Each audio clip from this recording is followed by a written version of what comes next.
ಮೂಡ ಮಹಾಯುದ್ಧದಲ್ಲಿ ಮುಗ್ಗರಿಸಿದ CM, ರಾಜ್ಯಪಾಲರ ಆದೇಶ ಎತ್ತಿ ಹಿಡಿದ ನ್ಯಾಯಪೀಠ. ಕೆಲವೇ ಕ್ಷಣಗಳಲ್ಲಿ ಸಿದ್ದರಾಮಯ್ಯ ಸುದ್ದಿಗೋಷ್ಠಿ.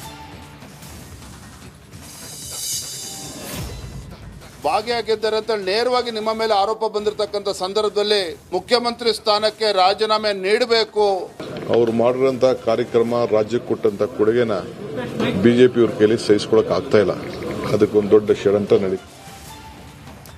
ಸಿದ್ದರಾಮಯ್ಯ ಪರ ವಿರೋಧ ಜೋರು ವಾಗ್ವಾದ. ಸಿಎಂ ರಾಜೀನಾಮೆಗೆ ಬಿಜೆಪಿ ಆಗ್ರಹ. ಇದೊಂದು ಪಿತೂರಿ ಅಂತ ಕಾಂಗ್ರೆಸ್ ಕೆಂಡ. ಸಿದ್ದರಾಮಯ್ಯಗೆ ದಳಪತಿ ಸೈಲೆಂಟ್ ಟಾಂಗ್. ರಾಜೀನಾಮೆ ನೀಡಿ ಅಂತ ಕೇಳಲ್ಲ, ಮೊದಲು ನಾನು ಆರೋಪ ಮುಕ್ತನಾಗ್ತೇನೆ. ಎಚ್ಡಿಕೆ ಮಾತು.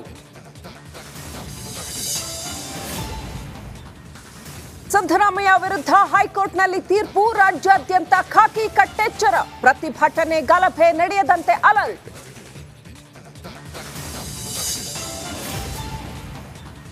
ಸಿದ್ದರಾಮಯ್ಯ ರಾಜೀನಾಮೆಗೆ ಬಿಜೆಪಿ ಆಗ್ರಹ. ರಾಜ್ಯಾದ್ಯಂತ ಬಿಜೆಪಿಯಿಂದ ಪ್ರತಿಭಟನೆ. ಮೈಸೂರು, ಬೆಳಗಾವಿಯಲ್ಲಿ ಬಿಜೆಪಿ ಪ್ರಾಟೆಸ್ಟ್.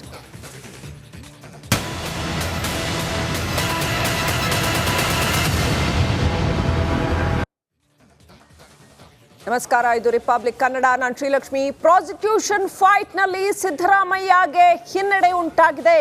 ಮುಖ್ಯಮಂತ್ರಿ ಸ್ಥಾನಕ್ಕೆ ರಾಜೀನಾಮೆ ನೀಡ್ತಾರಾ ಸಿದ್ದು? ಬಹುದೊಡ್ಡ ರಾಜಕೀಯ ಬೆಳವಣಿಗೆ ಆಗತ್ತಾ ಕರ್ನಾಟಕದಲ್ಲಿ? ಸಿದ್ದರಾಮಯ್ಯ ರಾಜಕೀಯ ಜೀವನಕ್ಕೆ ಸಂಬಂಧಪಟ್ಟಂತೆ ಅತ್ಯಂತ ದೊಡ್ಡ ಬೆಳವಣಿಗೆ ಆಗತ್ತಾ? ಕಾವೇರಿ ನಿವಾಸದಲ್ಲಿ ಸಿದ್ದರಾಮಯ್ಯ ಮಹತ್ವದ ಸಭೆ ನಡೆಸಿದ್ದಾರೆ. ಕಾನೂನು ಪಂಡಿತರು, ಸಚಿವರ ಜೊತೆ ಸಿಎಂ ಸಭೆ ನಡೆಸಿದ್ದಾರೆ. ನಾಳೆ ವಿಭಾಗೀಯ ಪೀಠಕ್ಕೆ ಸಿದ್ದರಾಮಯ್ಯ ಮೇಲ್ಮನವಿ ಸಲ್ಲಿಸಲಿದ್ದಾರೆ. ಸುಪ್ರೀಂ ಕೋರ್ಟ್ನಲ್ಲೂ ಕೂಡ ಅರ್ಜಿ ಸಲ್ಲಿಸೋದಕ್ಕೆ ಸಿದ್ಧತೆಗಳನ್ನ ಮಾಡಿಕೊಳ್ಳಲಾಗಿದೆ. ಅಭಿಷೇಕ್ ಮನು ಸಿಂಘ್ವಿ, ಕಪಿಲ್ ಸಿಬಲ್ ಜೊತೆ ಚರ್ಚೆ ನಡೆಸ್ತಾರೆ ಅಂತ ಹೇಳಲಾಗಿದೆ. ಕಾನೂನು ಹೋರಾಟವನ್ನೇ ಅತ್ಯಂತ ಪ್ರಮುಖವಾಗಿ ಕೈಗೊಳ್ತಾ ಇದ್ದಾರೆ. ಈ ಒಂದು ಪ್ರತಿಭಟನೆಯ ಸಭೆಯನ್ನು ಉದ್ದೇಶಿಸಿ ಯುವ ಸಂಸದರು, ಅಭಿವೃದ್ಧಿ ಅಧಿಕಾರರಾದಂತಹ ಬಿ.ವಿ. ರಾಘವೇಂದ್ರ ಅವರು ಮಾತನಾಡಬೇಕಾಗಿ ವಿನಂತಿಯನ್ನು ಮಾಡ್ತಾ ಇದ್ದೇನೆ.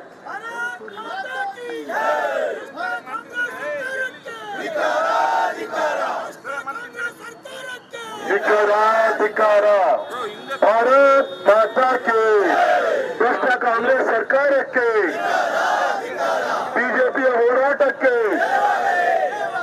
ಭ್ರಷ್ಟ ಕಾಂಗ್ರೆಸ್ ಸರ್ಕಾರಕ್ಕೆ ಕೊಡ್ಲೇಬೇಕು, ಕೊಡ್ಲೇಬೇಕು, ಕೊಡ್ಲೇಬೇಕು, ಕೊಡ್ಲೇಬೇಕು. ಭಾರತ್ ಮಾತಾ ಕೇಳಬೇಕು. ಮತ್ತು